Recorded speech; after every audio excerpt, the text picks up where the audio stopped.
Lip Smackin' Campin' is brought to you by MSR Stoves and Cookware, makers of the legendary Whisper Light stove and the award-winning Reactor stove system.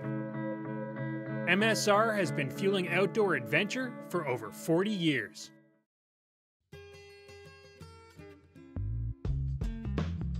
Hi, welcome to Lip Smackin' Campin'. My name is Christine. And I'm Tim Connors. And today we're going to talk about backpacking food and why it's different from regular food. There's essentially 4 ways you can eat on the trail. The first way is to just bring cans and throw them in your pack. And that might actually work if you're just going overnight and weight isn't a big issue. It does not work if you're going to be doing an extended trip.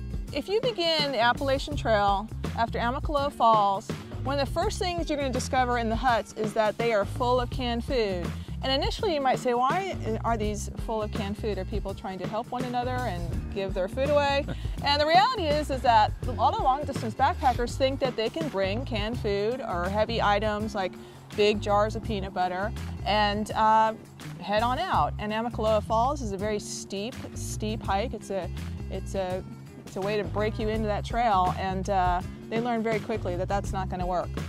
The second way to eat on the trail is to mix and match your things that you find from the store. So you can go to your local grocery store and you can find things like dried beans, dried rice, dried pasta.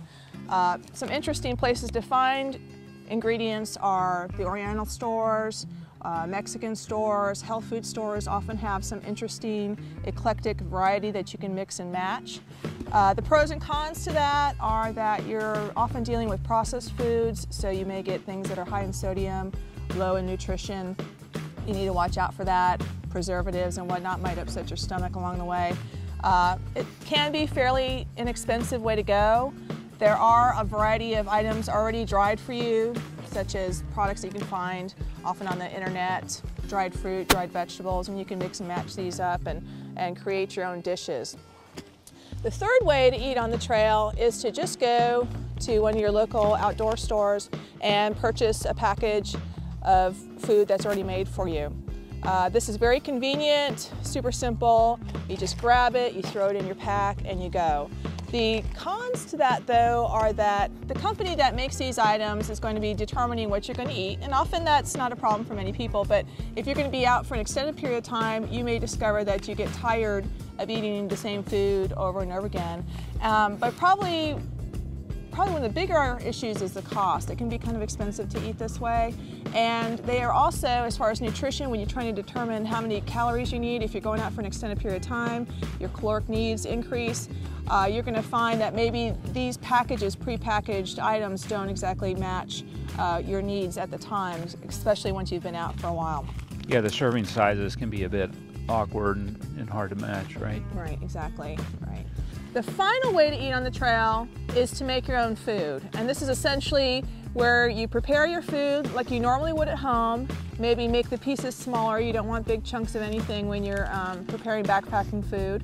And then afterward, you stick it on the dehydrator trays and you dry it. And then you take it on the trail and you rehydrate it.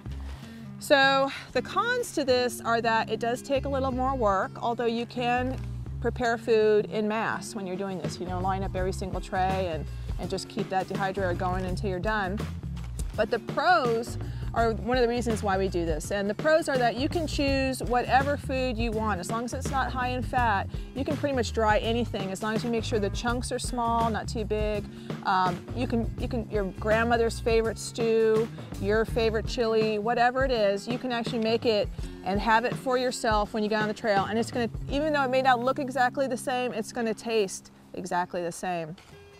The other pro is that you're going to save a gob of money by making your own food as opposed to buying pre-made food.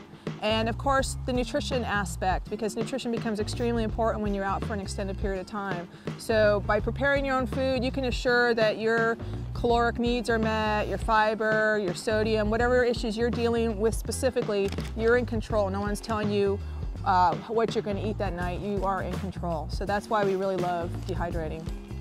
That concludes our discussion about the essentials of backpacking food. We hope you'll join us again for another episode of Lip Smackin' Campin'. Another exciting episode. Another exciting episode.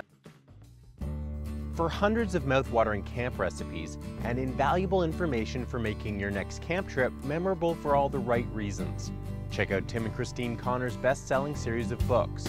For more information or to purchase books, visit lipsmackandcampin.com.